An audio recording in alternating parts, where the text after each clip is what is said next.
If your job at a healthcare facility includes disinfecting against viruses, you know prevention is the best medicine, and maintaining healthy spaces starts with a healthy cleaning routine. Grainger's world-class supply chain helps ensure you have the quality products you need when you need them, from disinfectants and cleaning supplies to personal protective equipment, so you can help deliver a clean bill of health. Call 1-800-GRAINGER, click Grainger.com, or just stop by. Grainger, for the ones who get it done.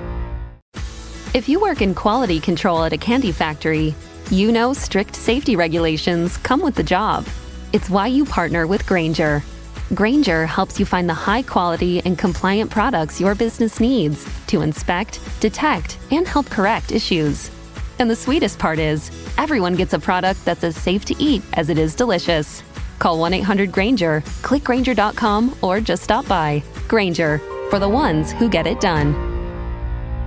Hey guys, welcome back to another Weird Wednesday. I'm Ashers, and this is Dr. X. And also Big Dill. It's Big Dill. So I think that a lot of the viewers are probably curious because I think they've heard a lot about you. And Probably, yeah. For the better or worse. Well, yeah, probably both. But yeah, I think that they keep hearing about the infamous Big Dill. But here he is, guys. He's here with us tonight, so this will be pretty exciting. I'm excited. Usually I'm on Dill's turf, so it's kind of interesting to have the tables turned. Yeah, we're doing the Uno reverse card today. I know. We'll see how it goes. And then of course there's Dr. X. He's here too. So. So we were kind of talking earlier about how to breach the topic of a certain world event that is, kind of in everybody's minds lately. So I had an incident last Wednesday. As the fans know, the show is uploaded Wednesdays at about 5 p.m. Eastern time. And last Wednesday, about 5 p.m. Eastern time, we were having an incident at our our federal Capitol building. And so I didn't know if I should release the show as usual. And I had, consulted with Dr. X and talked about it. And he's like, fuck it, release it. So I did, and I was immediately chastised because specifically what they said was, I think people have other things on their mind that aren't UFOs and six-legged big cats. And I'm not gonna lie, it pissed me off. It made me very angry because how many people said that to you? It was one person.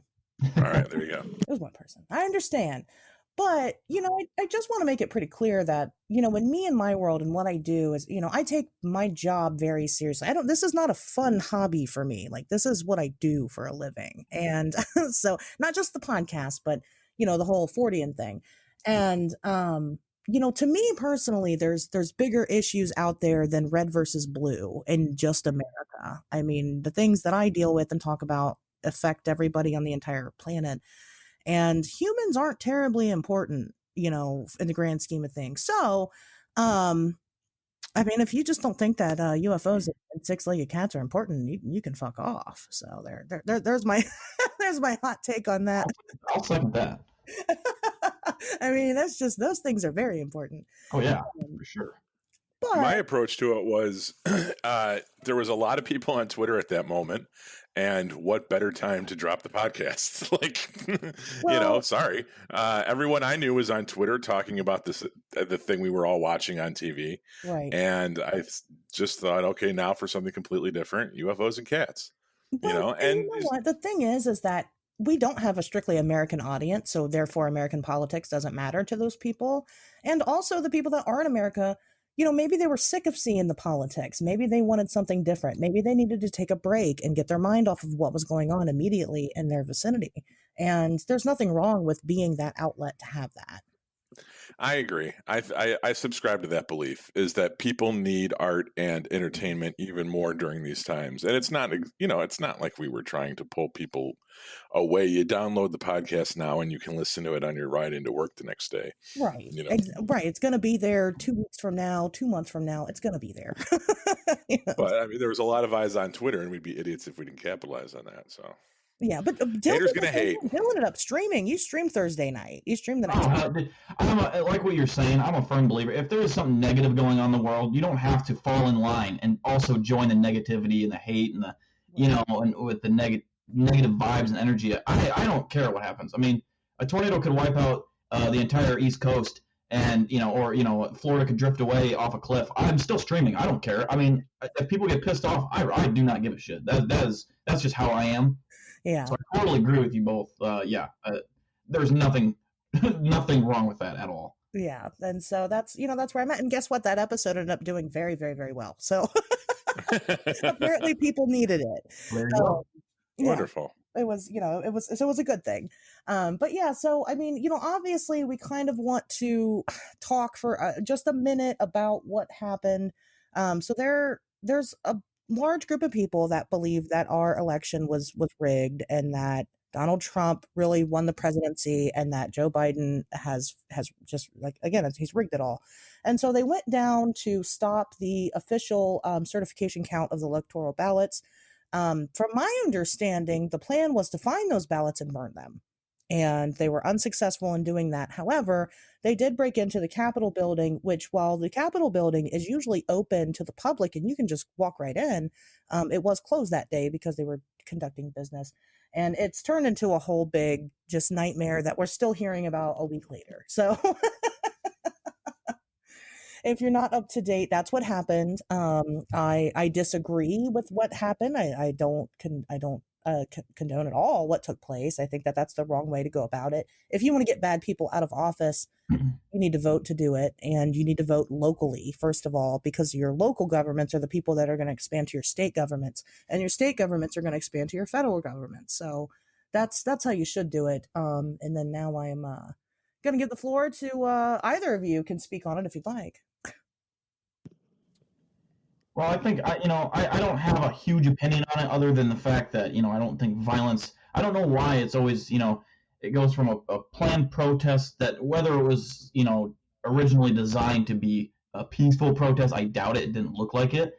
I don't know why it always has to go over, the line and become violent where people are dying over something so stupid. Yeah. I mean, like, whether you believe, far left, far right, you love Trump, whatever it is, no one should ever die over an opinion. This is what I've spoken on a lot in streams. Religion and politics are the two things that divide this planet more than anything else. I mean, it's what kills the most people because people can't handle it when they have different opinions. Now, I'm not saying that you can't believe, that whoever's in office is right or wrong. You can hate the person. It doesn't, that's fine. But when you're going to the point where you're actively going out, rioting, doing damage in the streets, being a part of a cause where people are dying, right? It's just stupid to me. That's just dumb. I can't even imagine doing something. I mean, especially with politics. Like, most of the people in Washington are corrupt. Who cares? Right. I mean, we all know they are. The world sucks, man. The world sucks. Right. They're just a bunch of old rich people. They really don't care about us. None of them. Not a single sign. And they never will. They never will. They'll never change. I don't care who you put in office. It won't matter. Yeah. So it's just a matter of, like, handling, like, a grown adults and, doing the best we can out of a shitty situation. I'm sure it'll get better as time goes on, but handling it with violence is got to be the dumbest thing you could possibly do. Yeah, it's definitely, I don't think it's worth dying over, especially when you, at the end of the day, you don't accomplish anything. And so it's like, wow, that really wasn't worth it, was it? Yeah, exactly. I mean, Pat, what's your take? Use my real name. Thanks. Oh, Ashley. I'm sorry. Nope. Oh my gosh. No, it's all good. So, I, for one, am all about rebellion. My one sentence that I was gonna come out with tonight was just burn it all. However, not like I'm all about a people's rebellion, just not those fucking people. I think that, like, there was something, like, and I'm not going to get, like, super emotional and act like, I cried watching the TV. Sure. But there was something really fucked up about seeing the Confederate flag in the Capitol building. Yeah. And I am not, I am not the most political person in the world, nor am I a Civil War buff or anything like that. but I know enough to know that's not fucking right. And I think that it kind of speaks to the people that were there. And I don't think it's, I don't think it's fair just to say it was conservatives or if it was Republicans. It was something different than that. It was white supremacists. It was separatists. It was Tribalism. people that, yeah, it was people that wanted to destroy this country and rebuild it in that image. Right. And hey, look, I have issues with our country. We were talking before the show. I think we're just kind of too big. There's too many of us with too many different opinions, and maybe splitting up into smaller whatevers could be beneficial for us. Smaller countries seem to have a little bit better of a time dealing with this whole government management thing. When institutions get too big, they inevitably become corrupt and bureaucratic and cumbersome and stuff like that. And I think our country is like getting to that point. But all that aside, I think that welcoming the Confederacy back is not the move to make right now. Go trying to rewind the clock and bring back some of that stuff and the politics that imagery invokes. That's not what I'm about at all. And, Nazi punks fuck off. Yeah. So, yeah, that's my 2 cents, I guess. Yeah. Fuck Nazis. I think just about everybody agrees with that. Right. I think we're all in agreement there. Well, there you go, guys. There's the storming of the Capitol Hill. So on to other news. I had a really interesting weekend. I had a fun time. I went to a bar for the first time since COVID, since before COVID. What? Legally, or was it a speakeasy? It's legally. Our bars are open here. They close at 10 p.m.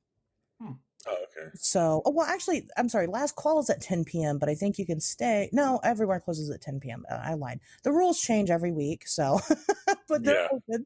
But Ann and I, we went out. Well, because I've been quarantined the last 2 weeks. I haven't been able to do anything. So Saturday, I haven't seen Ann, and she comes over, and I'm like, let's go do stuff. And so, but nobody was in the mood to do stuff, so we went to the bar, and it was boring, as I suspected. It was so boring. They had. Was it a karaoke night? Were you just having some drinks? I mean, what was the setting? We weren't there very long. Well, so the bar we went to, it was a bunch of older people, and but they did have a band playing, and it was a cover band, so that was interesting. I mean, that was fine. And then it just wasn't really our scene, and we had a couple drinks. I mean, we got really drunk, so They didn't play any select cuts off Millennium.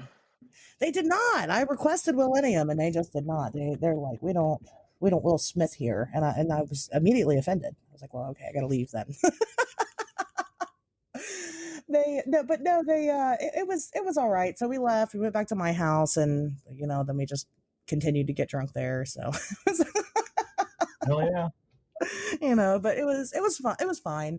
But we were, we invited this guy over, and we were all talking about, Ann and I were just kind of telling him about the documentary and just different things we found about, Point Pleasant, the Mothman, whatever.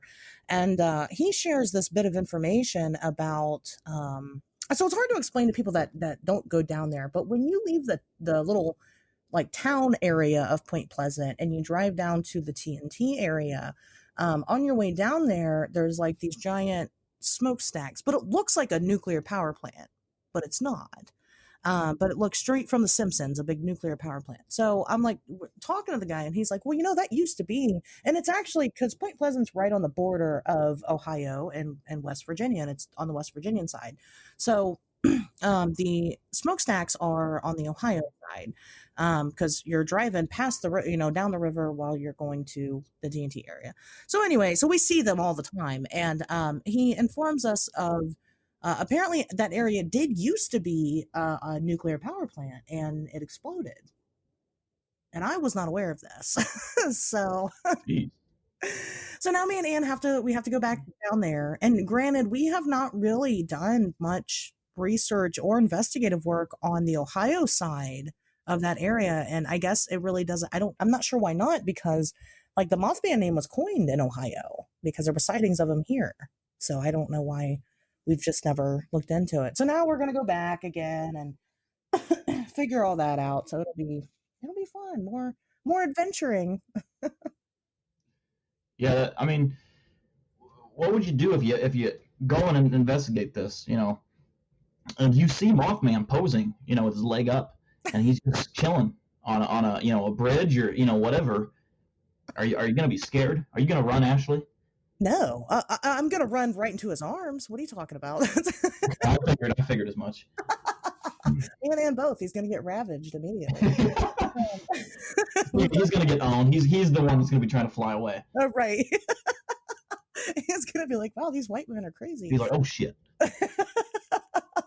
I'm excited. I hope he is there. We saw one time something flying around those smokestacks. Now, granted, it was probably just a bird, but we all kind of took note. We're like, oh, look at that. It's a something. But we kind of joke like that all the time when we're out and about. You see anything and you're like, oh, it's Mothman. Car tail lights. You're like, oh, it's Mothman. But no, I hope so. I hope we see him. I would like to get a shot of the river from the other side of the bridge, like get a shot of Point Pleasant from the Ohio side so you can kind of see the whole town. I think that would be cool. So, I mean, there's reasons to go down there. And then the next day I went on a little mini road trip with one of my friends, and we're driving back home. It was about a 3-hour trip total. And we're driving back home, and it's nighttime, and, of course there's lights in the sky, and it's strange, and it wasn't bad at first. We're both like, oh, it's just a plane, except it didn't move. It was just hanging out, and it wasn't going anywhere, and that was bizarre, and I'm like, oh, it's not moving.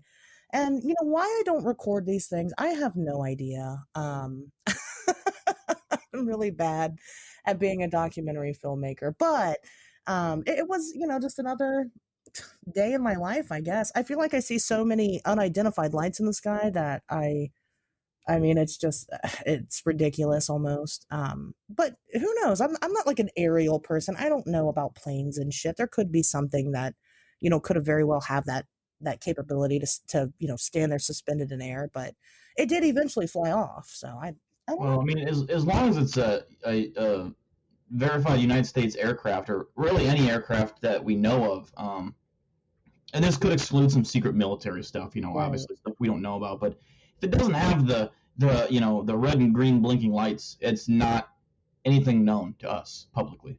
That's true. Straight up, that's just how it is. And the only other thing it could be is like maybe a drone. Some people do have, but even the drone should have the red and green blinking lights if legally they have to. But I mean that doesn't stop people from altering it. Yeah. I don't know if drones even come with just a red light or whatever. I don't know, but that is possible, I guess. But Right. Well, that's true. I mean, I guess that's the only thing I could think of that would sit there like that would probably be a drone, because it did eventually take off. But again, being that it was nighttime, and who knows, maybe we might not have seen it if it wasn't, because it did have lights, and it had green and white lights. It didn't have a red light on it, and it almost looked like it had a spotlight. So at first we're like, oh, is that a helicopter? Because we're driving down the freeway, and usually, you get those helicopters on the freeway, but it wasn't moving. So I guess it could have been. I mean, but it was interesting. But I don't know, shit like that happens. So, like I said, it's happened so often anymore. I'm just like, oh, there's another one. I mean, lucky I don't get to see any of that cool stuff.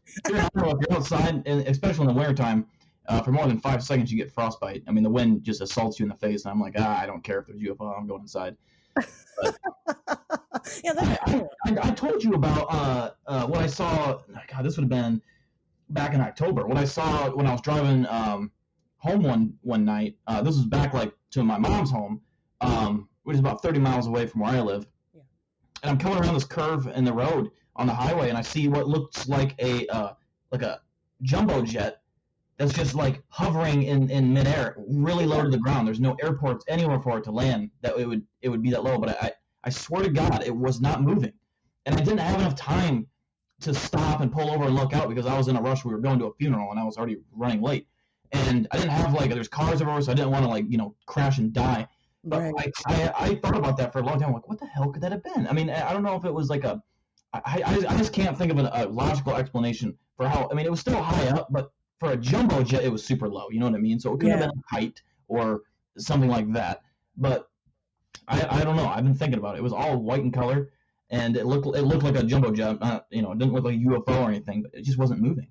and it shouldn't have been that low anyways. So Yeah. I don't know. That's the only thing that's really weird that's happened to me recently. Right. So it's like, is that some type of new technology that we're testing? Is it just a glitch in the matrix? What? I mean, that's what I'm wondering is like, because if you've ever and I know you've seen it in the streams before, Pat. I don't know if you've seen it, but in the there's tons of videos on YouTube where it's like a crow or some kind of bird that's just hovering in midair, like it's frozen in time. Yeah. And then there's the jets that also commonly do this, where they're just sitting there. And the jets, I've always been skeptical on. It's like, okay, when they're landing, and sometimes they glide into I forgot the updraft or whatever, the wind coming at it, it can make it kind of look like it's suspended in air, but you can still see it moving side to side. You know, something is moving on the plane. Right. And on these videos, it's just sitting there. I mean, there's no movement at all. And there's tons of examples of this, including birds being the hardest one to fake. Yeah. So I don't know what that means. I don't know what that is, but whatever it is, I believe that's what I saw.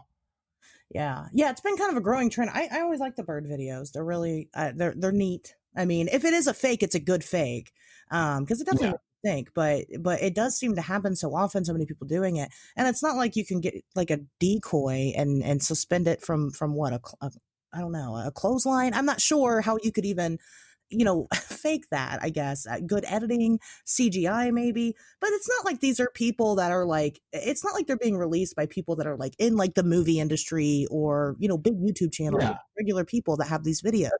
The other thing is, like, there's been videos of people live streaming this, and if you know anything about live streaming, it's impossible to fake anything during the live stream. And I know you can always go back and edit the footage or whatever, but this is to people's like Facebook that they're like recording, and you can go to their Facebook and it's still there. The footage is still there. So when it's not edited because it's on Facebook, like as a live recording. Yeah, you can't alter those. Yeah. Yeah. So I don't know how you would fake any of these, but people are smart. But I don't think most of them are fake. I do believe that there is either some form of glitch in reality or alternate realities colliding, which I think happens a lot. And we don't ever even think about it or know it. And this is where you get the Mandela effect and all those things, which I do heavily believe in, because I've experienced a lot of them myself, and I think a lot of people have. I think that's so fascinating. Now, how or why realities clash, I have no idea. It makes no sense. It's beyond my comprehension, but it is interesting nonetheless. I was on the Mysteries of the Paranormal podcast last night. I guess Monday night for everybody that doesn't know. But anyway, I was on there, and the host of the show was explaining, he was like telling me about his experiences with he has like night terrors, and he's got like sleepwalking problems, and he's always had these issues. But he was like giving an example of recently, this was like 2 nights ago, how he went to bed, and he remembers like he woke up in the middle of the night to go use the bathroom and whatever. And he looked kind of behind him in his bathroom, and he saw these 2 figures standing there, but he couldn't really see them. And then they just, as soon as he noticed them, they noticed that he noticed them, and they walked off, and they walked through the walls to leave. Now, the curious thing about that is that during this time he's married, and his wife, who, even though she was not on the show, it was a live show, and she was in the chat, she was confirming, his wife was in bed with him. He was asleep during this instance. And this is just one small example. If you go listen to a show, you'll hear all his other crazy stories. But, that was one thing I questioned. I'm like, well, is it that when you're going to sleep, you're kind of falling into some other type of reality of yourself, or, when you're having these kind of weird dreams and stuff like that? Now, she said during that episode, he was having night terror issues. So it's like, who knows? Is it a psychological fluke, or is it your consciousness is leaving and going somewhere else? I have no idea, but it's interesting. So on my first, when I did the first 2-part interview with you when we started this whole thing, I had similar experiences too. Right. And I had brought that up to a shrink that I was seeing at the time, and his honest to God response, this learned man of science, was that it was astral projection. Well, that's what I had mentioned. Yeah. Right. That when people sleep, sometimes they have the ability to project their consciousness outside their body. And I was like, that's what you're going with? Like, not that I think that it's not real, but it was just like, you expect him to say, well, dreams are very powerful, or, Sure. the subconscious, yada, yada, yada. Like and he was like, oh, that's astral projection. I was like, God damn. That's pretty So, wild. yeah, that's your go-to. Like, all right, man. But yeah, I mean, that's something that I think I have night terrors too, and Yeah. you know, it's weird. It's weird how scared you can be in the moment. And Right. then fall back to sleep, and then like you know, it's like you go from like being in high alert, like in fight or flight mode, Mhm. and then suddenly you're not, and you're asleep, and then you wake up the next morning, and this terrifying encounter that you had in the middle of the night just is brushed off, and you put on your shoes and you go to work.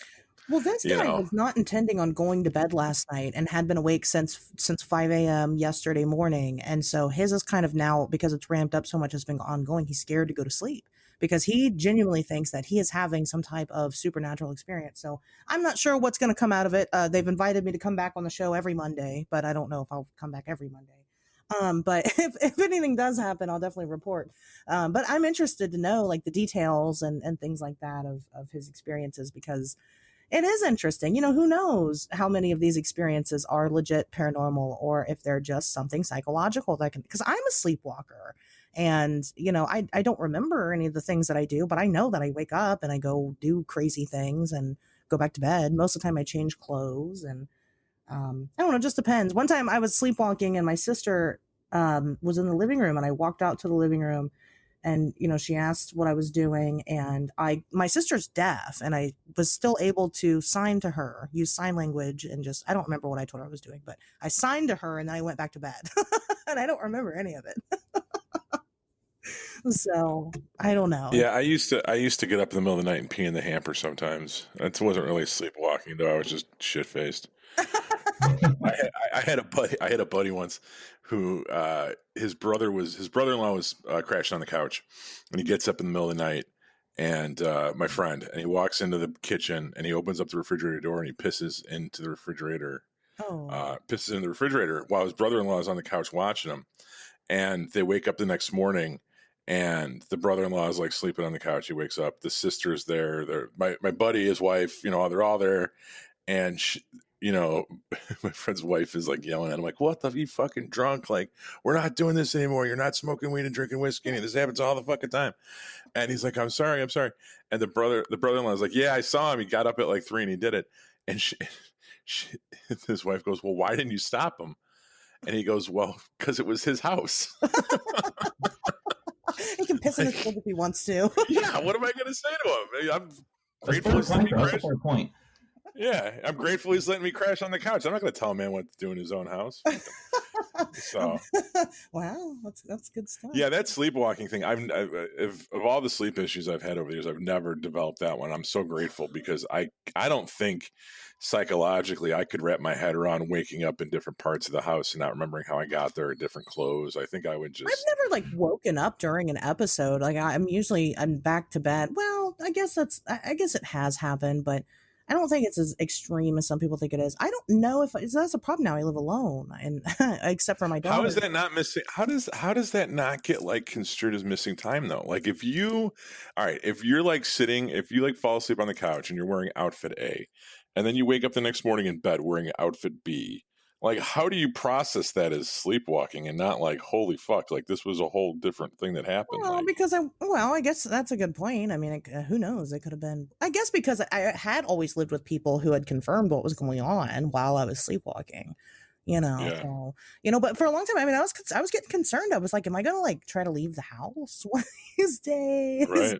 You know, but I don't think I do it now. I don't know, of course, but when people stay the night and stuff, they don't report any sleepwalking. So I don't know if maybe it was just being, you know, having high stress, or, you know, if my mental state really messed with it. I'm not sure. But that is a good question. My first instance that I remember was being a teenager, because I'd wake up in different clothes almost all the time. Yeah. Now I typically strip down in the middle of the night, but I think a lot of people do that. I don't think that Oh yeah. like a big, yeah. I mean, you go to bed wearing one thing and you're like, oh, it's hot, let me take this off. And, you know, do I remember it? Sometimes not. I think it's not that important, except for my body's like, it's hot, fix that. You know? So I think sleepwalking is like terrifying. It is one of my legitimate fears. If I lived with someone who sleptwalked, it would be scary. Ever since I've seen, well, first of all, I don't like the whole them walking around just like not conscious. That to me is mind-boggling bizarre enough. Like that freaks me out. But after seeing that video, and I'm sure you were there for the stream, where it's like the two, I don't know, siblings, the two girls. The one girl's in her bed sleeping, and her sister walks in and she's sleepwalking, but her eyes are open. And she's just staring at her, like over her bed. Yeah. And her eyes are watering because since she's not totally conscious, her eyes are not blinking, so they start watering. And she's just dead staring at her sister. And the sister's like crying at this point, like, stop, it's not funny, you know, whatever. And then mom finally woke up from all the commotion and like had to like hug the daughter that was like staring at her. And she finally snapped out of it. And it was like just passed out. It's like borderline like being possessed, and as far as I'm concerned, it's creepy. Well, what's the whole don't wake up a sleepwalker thing? Do you guys know the deal with that? I've heard of that. I don't know if it's actually like a thing. I don't think it's accurate. That's what they say. They say it's dangerous to wake up a sleepwalker, but I'm why pretty though? sure it's not. I mean, the research I've done on it, it's not. You just take them and you put them back to bed, or, I mean, you can wake them up if you want to. I mean, it could be, like, if they're in the middle of, like, doing an activity, it just depends on what you do when you're sleepwalking. So, like, some people will, like, get up in the middle of the night and start cutting up food. And so if they have a knife and they're actively cutting up food and you wake them up and startle them, then, you might get stabbed. So, but I think really it just depends on the circumstances, but it's not because, like, you can't, like, the claim is like you'll scare them to death, basically. And I just don't think that's, I mean, I don't think that's ever really happened. Now, there's been like instances of people. There was one case I remember of a guy who slept walk. He got in his car and left. Now, who knows if this is accurate or not. But he claims he got in his car, he left, he went over to somebody's house and killed them during a sleepwalking episode. Yeah. That's demon. That's demon. That's crazy. And I don't remember. I think he did actually, he was acquitted on the charges because he was, devastated once he found out what he did. And I guess he had a history of this, of not killing people in his sleep, but severe sleep. I'm a serial sleepwalk killer. I mean, yeah, I mean, whatever.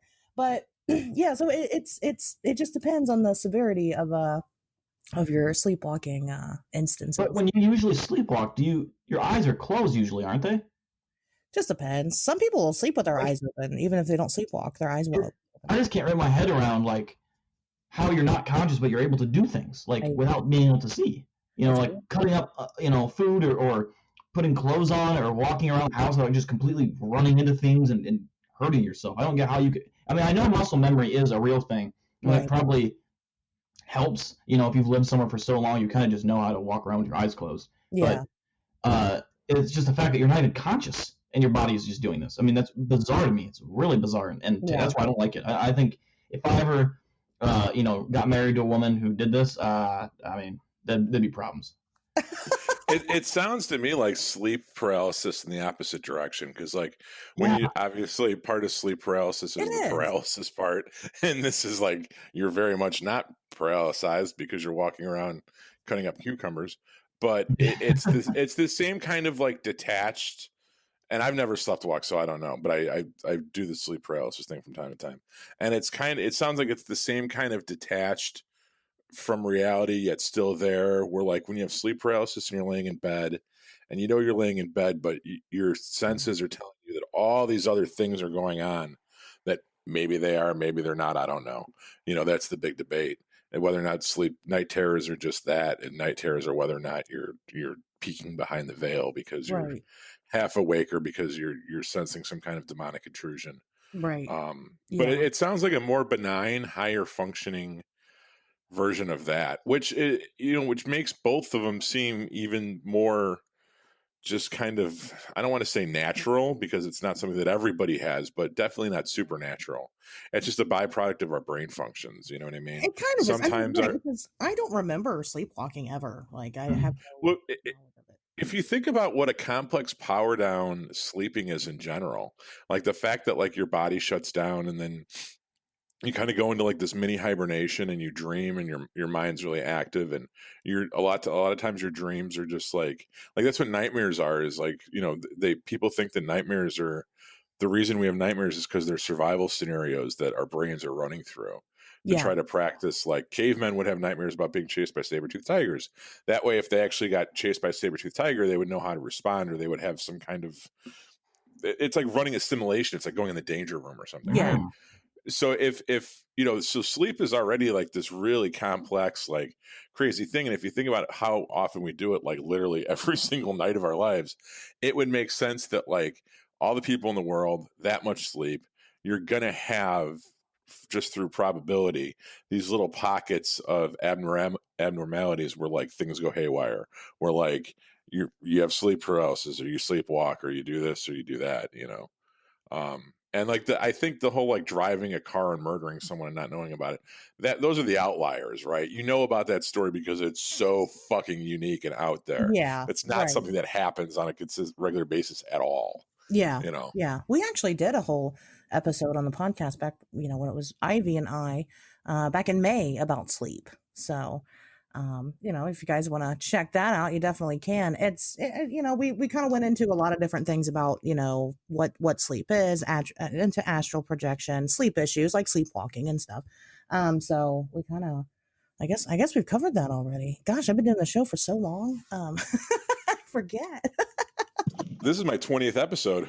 It's crazy. I know. I think this will be episode 42. There's a lot of content out there now. It's exciting.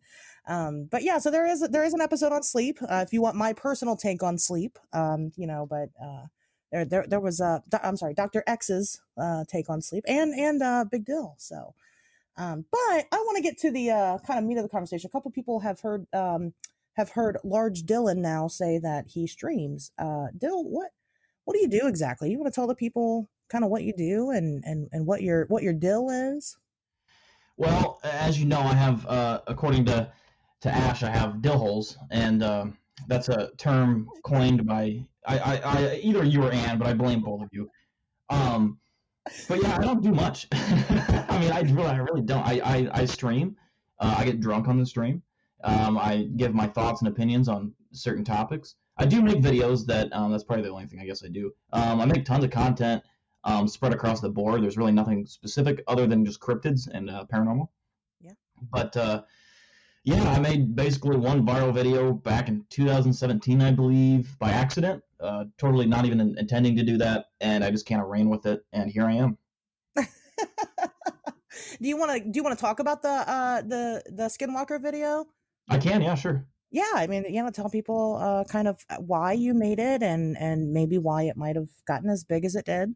I think, so how it started was basically I was drunk one night, and I back then still liked cryptids, and I know back then the topic was skinwalkers, and I was really interested in them, and my buddy also was interested in skinwalkers. So I decided to maybe pull a prank on him and make this video and upload it to YouTube so I could send it to him, be like, hey, this is what I found. And so I did that, and I sent it to him, and he was like, oh, that's cool. And I just forgot about it. Like 7 months later, I get this interview from Meeting House Productions in New York, which is the company for the new TV show on Travel Channel called, I forget what it's called. There's Paranormal Caught on Tape, I think is what it's called, or something like that. Yeah. And so they contacted me, did that interview, and it kind of took off. I think the reason it took off is because at the time, skinwalkers, and currently still is, but skinwalkers are kind of like a huge conversation topic. People want to know what the hell is a skinwalker. It's kind of spooky, but I think it was just the fact that it was a short clip. Attention span people in 2020 or in the last 5 years, if it's a short clip, people are way more likely to click on it. Yeah. And then it just with the title "Skinwalker Scream Caught on Tape?" ? I think brought in the attention, like, oh, what is this? The curiosity, they clicked on it, and the rest is history. I don't know why it went viral. It didn't make any sense to me, but I mean, I'm okay with it. It's cool. But you had been making videos prior to that. Like, didn't you go to school for film or you were interested? Yep. Yeah, I had been making YouTube videos for quite a long time, actually. I have like 4 channels. And the only one I really do anything on is this one. But I've been making videos my whole life. And I have a couple other channels where, they don't have the subscribers that this one does, but I do have the videos with views. So every channel has got, at least bare minimum 20,000 views on at least one video. And it's just kind of a hobby thing, I guess. Most of my videos are pretty stupid and dumb when I'm just making like, skits or whatever. But I've been making videos since I was a kid, really. So it wasn't like the first time I had done anything. It was just the first thing that caught traction, Right. like real traction with subscriber, counts. Right. What made you want to get into filmmaking?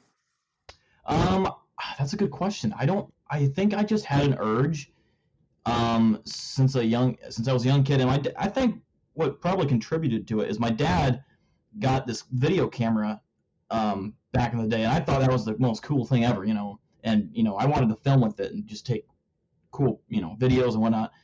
And so time went on, and I think I have a naturally creative side to me, and I thought I could always make funny things or videos, and through school, there'd always be the computer class where you'd have to make video edits of like a whatever, like a TV show or like a news show that you had to like film your own news show. I remember we having to do that, and that kind of just kept snowballing into my curiosity of filmmaking.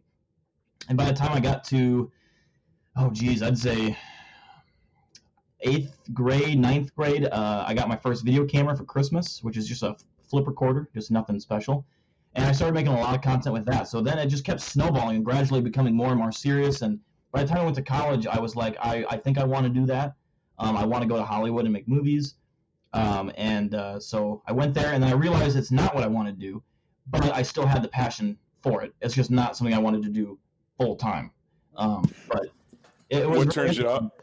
Yeah, it was. And interestingly enough, the professor I had at the school's Hawkeye Community College, he actually was the actor for I don't know if you remember back in the day, the Apple TV commercials, like iMac versus PC.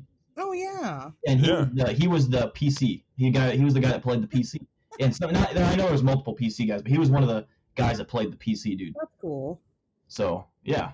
That's pretty What turned you off from it?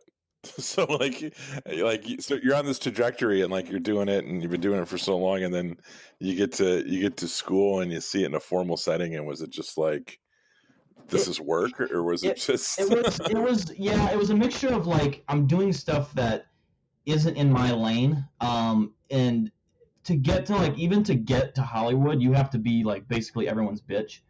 You start out as a guy that just carries cameras, and I'm okay with that. You have to start somewhere. That's not the part that bothered me. It's just like it's a lot of it was a lot of stuff that wasn't just like in my my control. It's stuff that I would have to shoot. Like if I don't have a passion for something that I'm shooting, it's probably not going to end out very good. I'm just not that skilled at it where it's like I can just someone can be like, hey, go here, make a project out, make a short film, make a whatever. I'm just not going to put the same passion in as it's not my idea or something I'm interested in. And I knew that, so I was like, I'm not going to, and for example, the way you start out in the career that I was going in is like being a photographer and doing like pictures for like little kids soccer teams and stuff. And I'm like, I don't like taking pictures on cameras. I suck at it. But that's also what we had to learn is how to, apertures and all that, learn about all that stuff and filming. But I don't know. There was a mixture of things that just turned me off from it that I realized it's not exactly what I wanted to do for a career. YouTube's different. I think that's a completely different, it's my own business doing what I want to do when I want to do it. So it's a lot more freedom control. But yeah, that's pretty much why. You talk about YouTube as a business, and I'm going to turn 40 this year, so I'm a little bit older. But I'm super jealous of these kids that like grew up with YouTube, kind of like there from Jump Street, because it is, I understand how YouTube works. I have a YouTube channel, but it's not the way I feel like a younger generation, which is presumably like you guys, not to sound fucking old, but like how you're saying like you have multiple YouTube channels and like you've always had one, and this is just kind of like as a visual creator, as a filmmaker, this is just something that you had and that you kind of had from day one, and it was just kind of an extension of your creativity, was like this, having this output and like knowing how to capitalize on how it works and stuff. So you had mentioned like the viral videos, and you had mentioned the filmmaking like this, and this is like totally like a fringe, like whatever. Ashley's probably just going to laugh it off. We're going to move on and talk about Bigfoot or some shit. But No, like, you're good. have you ever thought about like making those ASMR videos? Because like, there's no fucking overhead with those things, and they get a gazillion views, right? And if you're monetizing your channels correctly to where you get paid out for this stuff, like it just seems like the easiest way to make money off YouTube. You know, that, or like if you have kids, like making your kids like open their fucking toys and videotaping it. Mm-hmm. Like, 'cause that's all my kid watches is other kids playing with toys on YouTube. You know what I mean? Yeah, it's like ridiculous, like these little niche things that like take off and get huge. And then and I always come back to the ASMR thing because it's the easiest thing in the world to do. Like, Yeah. it's whispering and tapping, and it's like, and if there's some cleavage in the screen grab, Mhm. you know, that's your thing, then it's like, boom, dude, you get 500,000 views in like 3 days. Yeah. I mean, I personally couldn't do ASMR because it's just I couldn't do it. I couldn't sit there and whisper. I'm a loud person. Yeah, as our audience is well aware at this point. Yeah, exactly. And so I just couldn't do things. I couldn't force myself to do things that I didn't enjoy, because at the end of the day, I don't like, to me, what I do with my channel is not considered work. I enjoy making those videos. I enjoy recording them. If I were to do something outside of my lane, I feel like it would be work, and I wouldn't be motivated to do it. Now, I try to bring in aspects from these avenues that where I know is popular. So, for example, like the cryptid community, while we're a pretty decently sized community on a worldwide scale, it's small. And channels like mine that cover cryptids typically don't get big. Now, the channels that do are the guys that do like Nuke's Top 5 Chills, where they cover just top 5 scary videos. That's different. I try to bring in a little bit of that, like connecting these bridges from their world to mine, where it's kind of a mixture of everything. I bring in comedy. I bring in a little bit of just joking manners that make it not so serious. Even though like I'm no expert, but I try to bring in different, look at what's trending, what's popular, what people enjoy, and kind of try to find ways to connect that to what I'm doing and make it unique in the same time.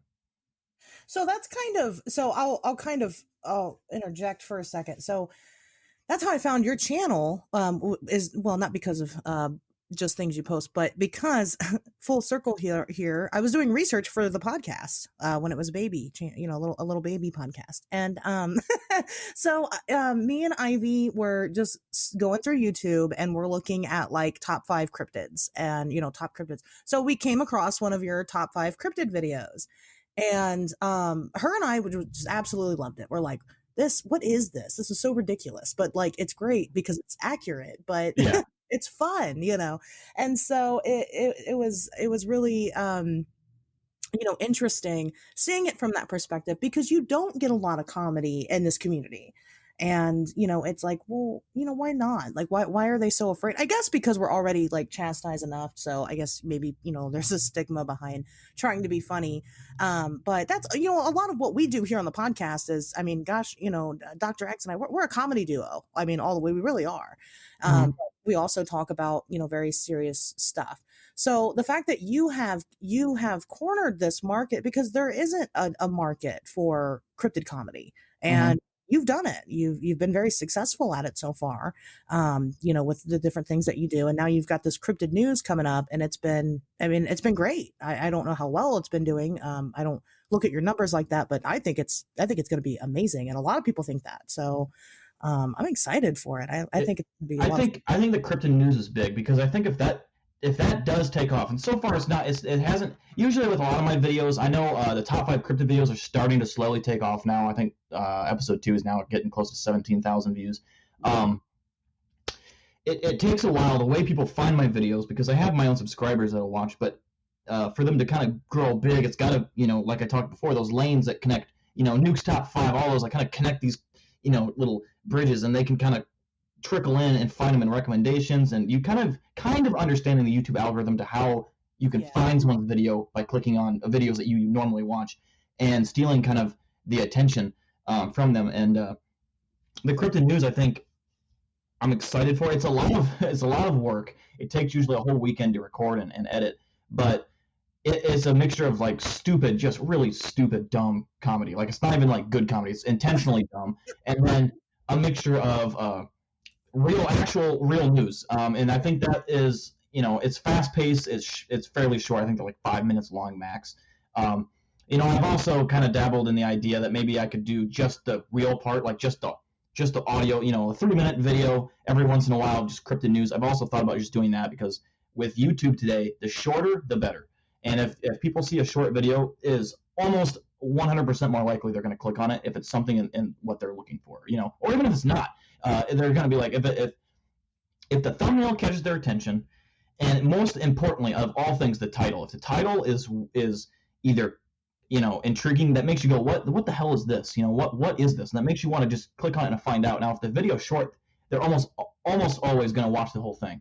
But if you're you're making a 15-minute video that's something that's top 15 cryptids, unless they like that kind of thing, they're probably not going to stick around for the entirety of the video, which is what you get paid for. So that's kind of how the things I look at when I'm doing stuff like that, and kind of how to understand the YouTube algorithm, because it is weird and it's inconsistent. There's no blueprint for how to be successful on YouTube. You mostly have to get lucky, which I did, and you just kind of run with it if you do. Right.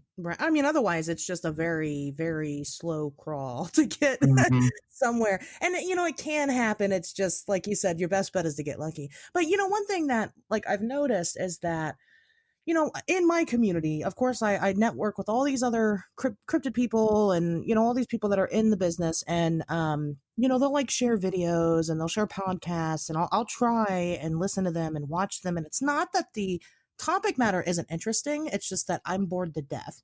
And that's why I do things the way I do things, because I try to make this interesting so that the average person is going to, it's going to catch their interest. It's going to catch their eye, and they're going to want to keep coming back for more. And they're going to want to learn more about the topics being talked about.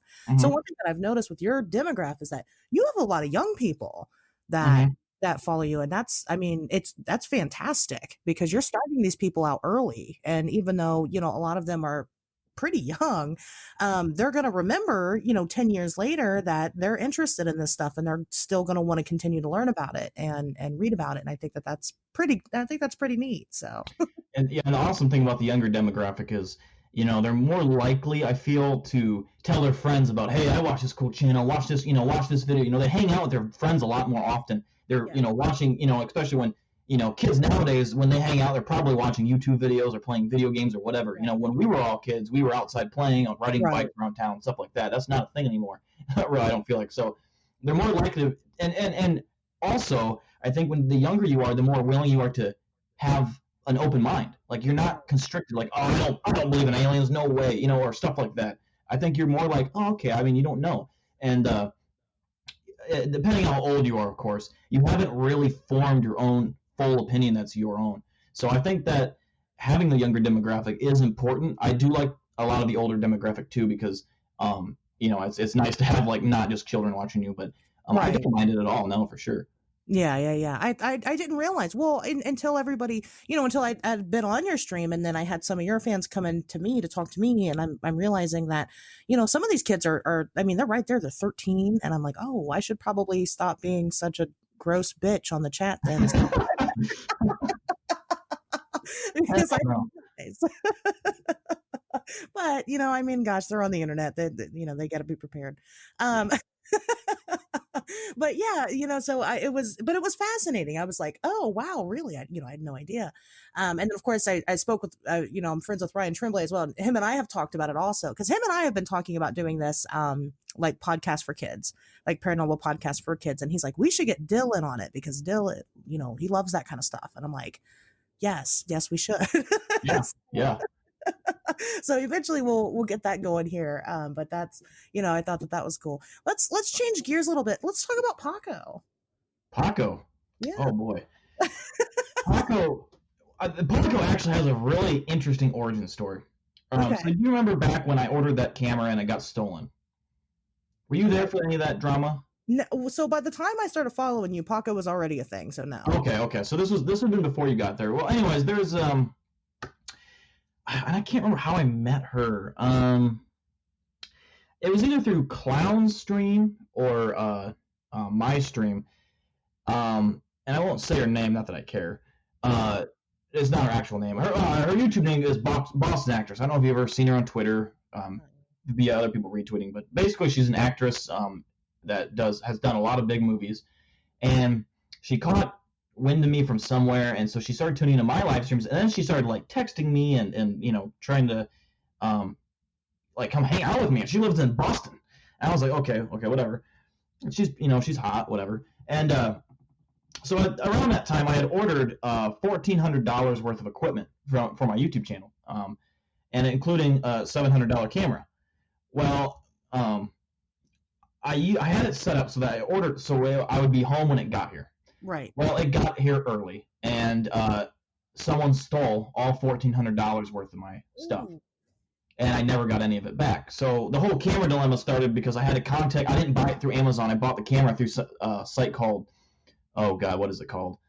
Andromeda. I think it's called Andromeda or something. A New York-based company.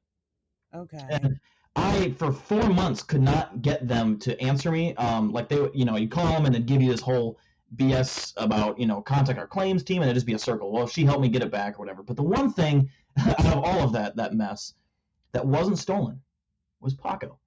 And funny enough, this Paco was in like a 5-foot-tall giant box sitting right by the front door, and no one took him.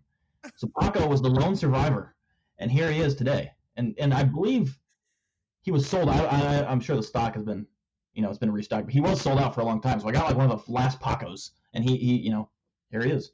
Yeah, there aren't very many Pacos. I know I've tried to look for Pacos, but then again, when I type Paco into Google, I don't get it. Yeah, you're like, Paco, what? Like Google's like, what the fuck are you talking about? But yeah, so Paco is Dill's alien child, and I guess I'm not sure if you're not lovers. No. All right. So yeah, I mean, but he's always there. Paco had some fame recently.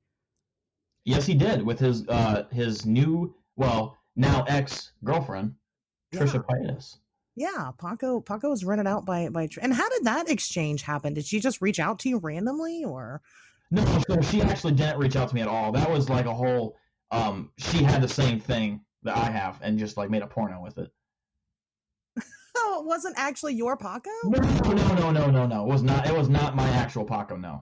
I thought that Paco wasn't there on your streams. Oh my gosh, this has been a lie the whole time. Was he really not? That was just great coincidence timing. Then I should have actually ran with that idea.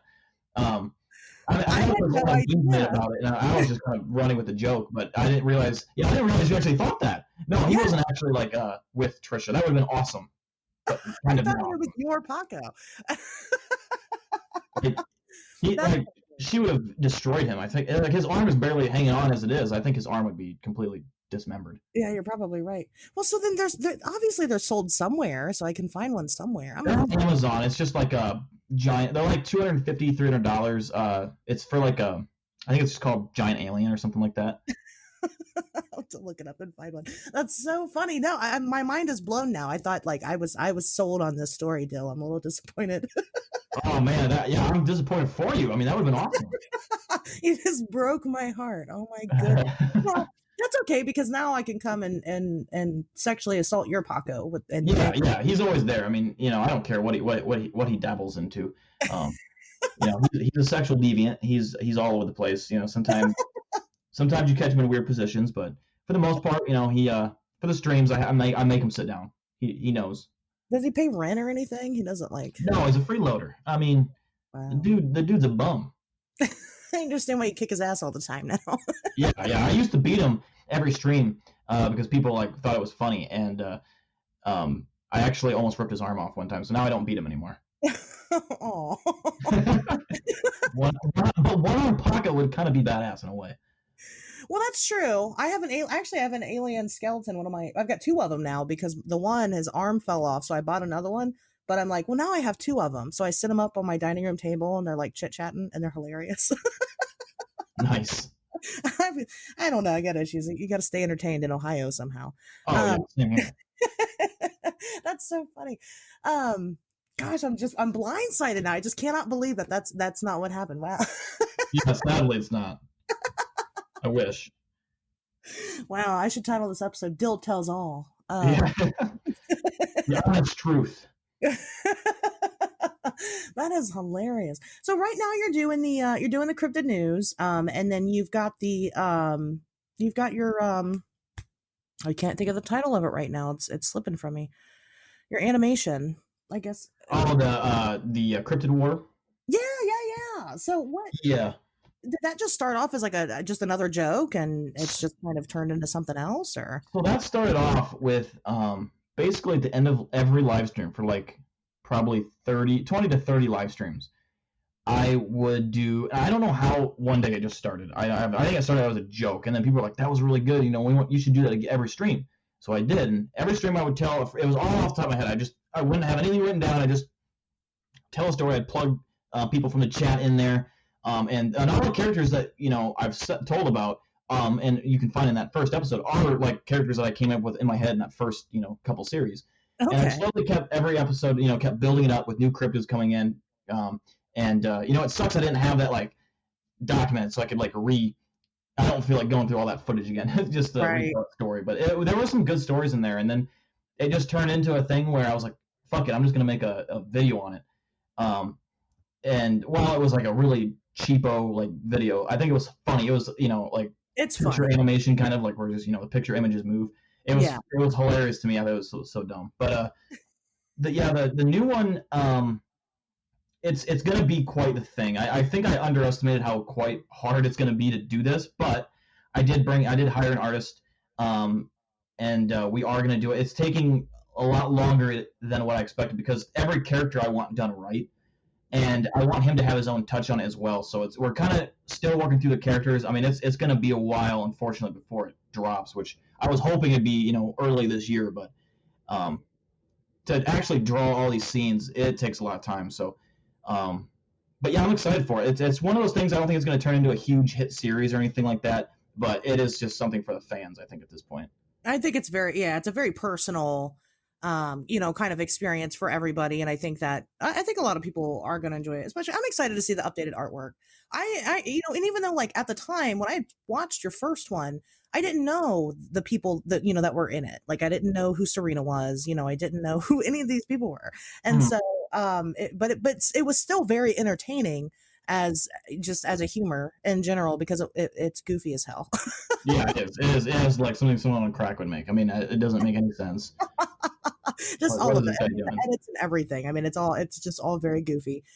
So if you guys like that kind of stuff, you should definitely check out the Cryptid Wars on Big Dill's channel. Check out everything on Big Dill's channel. He's got a lot of stuff there, and it's definitely entertaining. Now I know you're kind of like you've also done this. You did this trailer for this new show that are you still doing that new show, or? Yeah, so it's just that basically we filmed a little bit, and I just had enough footage to make a trailer. And we haven't started the project yet. So basically, my best friend who does this stuff with me as my cameraman, he is deployed overseas right now. He won't get back till spring. So once he gets back, and you got to adjust for time. He just had a kid, so he's gonna have time off at home. But later this year, I do plan on COVID hopefully fucks off a little bit, where I can go and do things more like the Villisca X Murder House. I want to do a whole show in that house overnight, which is the most haunted place you can go to in the state of Iowa. I have a lot of locations I want to go to. There's actually a lot of reports of Bigfoot in Iowa, and the actual Bigfoot documentary that I was talking about a couple streams ago, I think it's called Squatch Iowa, I think is what it's called. They actually encountered a Bigfoot in Iowa and did a whole paid show, like a documentary on it. Yeah. And so there's a lot of stuff to do in Iowa, believe it or not, even though I was kind of surprised, and I do want to, get this show out there. It'll be just a YouTube show. It's not going to be like a sponsored show, so it's going to take time, obviously, but I'm very excited about doing that. I've been tempted with the idea of just shooting it all and then releasing it every week for like 8 episodes and seeing how that would do. Yeah. Obviously, that would just make it take way longer to get to that point instead of just making an episode, releasing it. So I'm kind of in the part right now where just still planning locations, things we need, stuff like that, and then how to just release it, because I kind of would like to do it like a TV show drop. I think that would be really awesome. And this is going to be more of a. This is not really going to have the comedy in it. Is that right? This is going to be more of a. The only comedy that would be in this was just like the small chatter talk that would happen while The banter and stuff. filming. Yeah, but this would be a completely serious, real investigation. And so it would be having two cameras, one camera on a tripod, watching a stairway or a room, and we're investigating, this haunted house with the other camera and doing stuff like that. Now, I don't have all the fancy, cool ghost hunting equipment or whatever, but as far as like cryptid hunting, you don't need any of that. I don't feel like I think it'd be nice to have a drone for sure. Drone would be cool with like a FLIR camera on it, where you could kind of, you hear something, send the drone up and look down and see what you find. It's something someday I would like to have, but season 1 will just be a pretty primitive show. It'll have, I think, hopefully the entertainment, but hopefully we can catch something. The one time I did catch something, which is returning to the Skinwalker Forest Part 1. We did catch something that was looking at us behind the bridge. Whether it was a guy, shooting up or whatever, I don't know.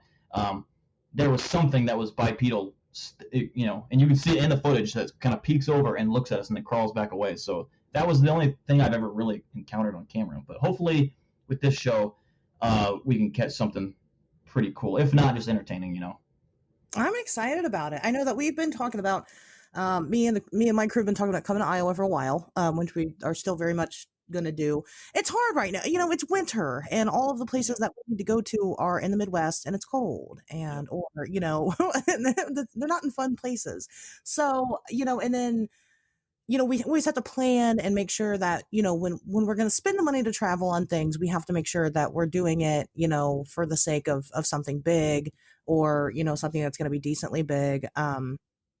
I know that they have the Van Meter Visitor Festival there every year, which is something that we were talking about doing last year, but just planning didn't work out, and we didn't do it. So maybe that's something we'll do. The only issue is that they seem to have it the same week that the Mothman Festival takes place, and I can't miss that. So I don't know. That's weird. Bad timing. They all do it pretty much. So they have like the Mothman Festival, and then they also have the Flatwoods Monster Festival. They have it like back-to-back weekends. So then it's like, well, okay, so we'd have to be in West Virginia 2 different weekends. And then the Van Meter Visitor it all happens in September. I don't know why. All across the country, they all happen in September. And it is unfortunate, but I don't know. We'll have to figure it out and plan something. But I do know that everybody's been kind of talking about this big cryptid hunt in Arizona that might be happening next. Yeah, and that's something that I think the fans really want. I am going to be pretty strict about who goes, just because, especially if it's this summer, there's still going to be COVID, stuff, and right. And it's fine to having a big group. Obviously, you'd have to be 18 to go, because it could be dangerous, and I can't be responsible for anyone that's not, I can't take care of themselves, obviously. Of course. But if there was a big group that went, it'd be fine. But what we'd do is we'd split into groups, create a perimeter, and move in on each other, and try to, hopefully just get lucky and have something between us and a cryptid or something odd, and move in on it and get it on camera. Yeah, I think it would be a lot of fun. I think it'd be pretty interesting. That's something I've been kind of doing locally, is like these kind of guided tours and things like that. And I think people really enjoy stuff like that. Even though they don't realize that, like, I'm a moron. I'm a fearless moron. So I'm probably the worst person for you to be your tour guide. But I mean, I'll do it if you pay me money. So Yeah, I think how I've thought about it is like, okay, I could bring 2 cameras. I have a really good camera and I have a night vision camera. What I thought about doing was, like, if you want to go to this, and I haven't really talked about it in stream yet, but I'm thinking what I'm going to do is, if you want to go to this event, you need to have at least, we can form groups, but one person at least in each group needs to have a camera, because I want to get points of view from everyone where they're at during this video. yes. And it's like, here's, switch over to his point of view, and I can show his footage of where they're doing. Whether it's a really good cell phone that takes a really good picture, that would be totally fine, which I think everyone has. Right. So I think I would ideally want multiple people in each group recording, whether it's just with your phones, whatever you got for cameras. That's kind of how I would want to, to go down. So I can make a really cool video that has, I'd like to zoom out, in a satellite view and then show everyone's location as they're moving in. I have a really cool idea for it, but it's just, it's going to take a lot of planning to do that. So I don't know. And I know there's only like a 2-week window, which Eli Buckmaster can get down there, because he's in Africa right now. I think he comes home for like 2 weeks and then gets redeployed. So, okay. So yeah, it's going to be a tight thing to possibly do, but I think the And hardest I part would don't be, want to get on here and invite a bunch of people, because, like Dill says, we don't want to be responsible for you guys, because this stuff is dangerous. I mean, not just because like you might get attacked by a Bigfoot or whatever, but like people fall down deep, hills Mhm. all the time. Like you can hurt yourself, being out in the woods. There's bears. I mean, it's a dangerous situation, and so it's not something that I don't encourage a bunch of people to just go out into the woods and start searching for stuff. I mean, even having hunters out there can be dangerous. yeah, just hiking in general can be dangerous. I mean, Right. Right. rough Exactly. terrain, you slip, break an ankle, Yeah. Yeah. Pretty much. whatever. Right. And so, which, I think that, having a select, group of people, I think would be ideal. I mean, maybe running it through some type of contest or something like that to have the fans join, but then I think having like a set of rules would be good. Like, obviously you have to be 18 and over, and things like that. Yeah. And we'd figure it out, but I'm totally down to donate my services, and I know Ann is, so I think if it does happen, you and Ann definitely would be highly suggested to go. I know Ryan Tremblay would be down. Obviously, that he would be going to his house, basically. I think, or where he lives. Eli Buckmaster. I know Serena, and I don't know if you've been around when she hasn't been in the streams for a while. lately, yeah. But Serena and her boyfriend Lava, they live in California, so they're not far away. They've said they would come down, so it'd be a fun deal. And then obviously there would always be the option of having like an after party. After I mean, obviously we got a party somehow. So organizing a hotel or something that we could stay at that night.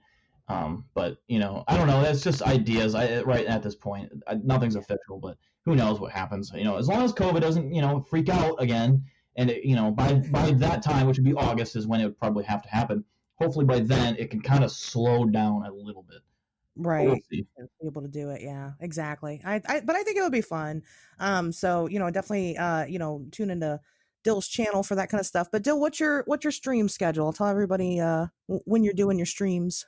So my stream schedule right now is kind of wonky, but for the most part, minus this week, I'm streaming on Mondays and Thursdays. And I think I will be streaming Thursday this week. Usually I stream twice a week. This week was, with this podcast tonight. There was a national championship game last night that I was, watching with a buddy. There's only one stream this week, but usually you can count on Monday and Thursdays for my stream. Okay. Well, I'll link everything down in the description here of the podcast, and then people can jump on over. I'm usually there, almost always in the chat. So sometimes I come onto the show, but it just depends. But yeah, I mean, at the very least, everybody's welcome to come hang out and watch some spooky videos, and get you a filling of dill holes. So yeah, you gotta have dill hole. gotta have your dill hole. Mm-hmm. All right, Pat, any I'm sorry, Dr. X, any closing statements? He's been quiet. None, Ashley Hilt. No, just to kind of bring the whole thing full circle, I was just notified via my cell phone that Trump's YouTube channel got taken down. Ooh. And as someone that deals heavily with the YouTube medium, as we spent time discussing this episode, I just wonder, and this is, I guess, one final question I'll pose to the group. Is there, now granted, we all kind of were on the same page when it came to the intro and talking about the Capitol, yeah, and the insurrection and all that stuff. But do you even pause for a second when you see stuff like that and think that maybe it's not the best idea in the world? Can something, obviously things can be simultaneously good and bad, right? There can be good things about something, there can be bad things about something. But when you see somebody kind of been taken off social media and stuff like this, does that make you pause even for a second to wonder if maybe that's not the right way to do it, or if there's an overstepping or whatever? You mean regarding censorship? Yeah. So I'm not a huge fan of censorship, if I'm honest. It makes me very mad that I can't just show my boobs to all of social media. So I understand. Well, you kind of do. If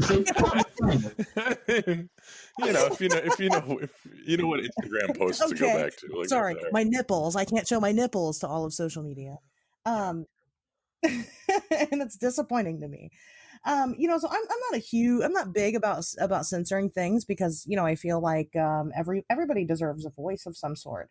I I don't like Donald Trump. I don't think that's a secret.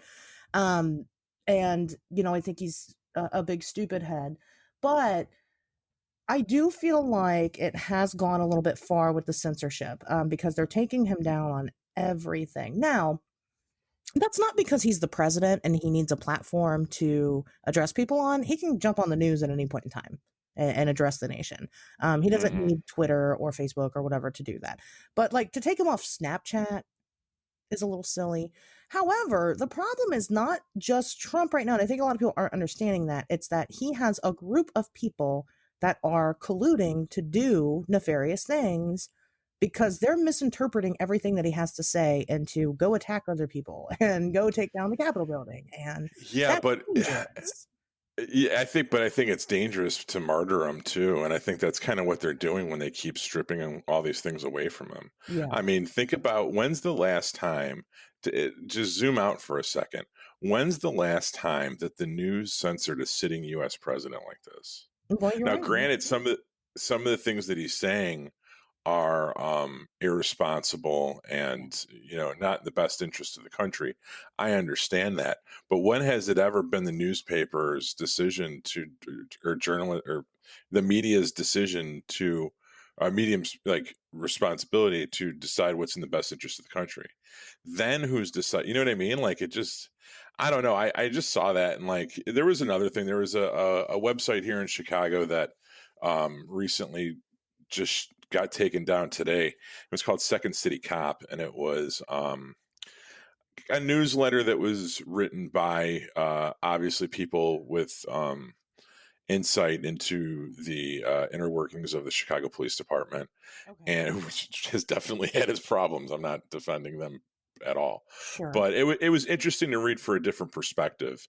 And they just released a statement that they had always kind of run the blog privately through the Blogger website, and that they found out that Google had somehow, according to this statement that they released, that Google had like breached their security, and they were shutting down the blog indefinitely because they always ran it anonymously, and that somehow Google had gotten involved because you need a Google bloggers kind of run through Google. I don't know how familiar with it you are, and it just kind of seems like I don't believe the QAnon stuff. I don't believe the conspiracy stuff. I don't believe that Antifa is fucking orchestrating all this stuff. But when you see how quickly now social media and these different websites and these different platforms, that for better or worse is how our country communicates with each other, all kind of collectively banning somebody and kind of now taking control of the narrative. I mean, it's a narrative that we agree with. We're glad, but like at the same time, I don't want to. Well, I don't want to speak for people, but I don't know. It just seems kind of. I see where you're coming from, though. I see where you're coming Yeah. from. It makes sense. Yeah. Well, so, the thing that people don't realize is that on social media, it doesn't matter if you're the president. It doesn't matter if you're Will Smith. It doesn't matter if you're Big Dill. Everybody, I believe, is treated equally because I've been watching people get banned off of social medias for a very long time. I've watched big YouTube channels get taken down. I myself have been in Facebook jail a couple of times for ridiculous shit.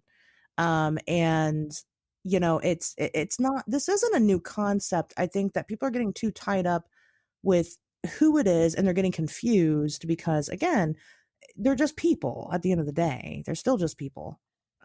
Maybe a bigger influence of people, sure.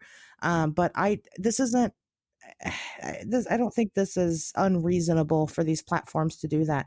But then, the thing that a lot of people are complaining about right now is the First Amendment being taken away from people. And that's not what this is.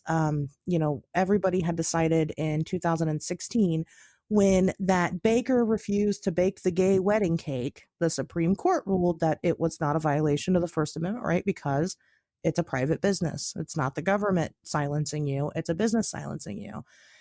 I think this will kick off a whole string, whole string of events where we will probably look at social media a little bit differently and try to decide what they are, and what they're classified as. But as of right now, they are still businesses, so I don't think they're wrong. However, I think that instead of people getting angry and upset and going and doing something stupid and violent or just stupid in general, you need to handle it the right way. You need to take it to the Supreme Court, and you need to try to change the laws if you feel that strongly about it. And that's really all you can do. Yeah. I'll let Dill talk. Yeah, Dill, what do you think? I kind of agree with what you guys are saying, basically. I mean, it's dangerous, I think, to a point. If you start banning everyone for whatever reason, I think it can become dangerous. It's just the start of a new thing, and I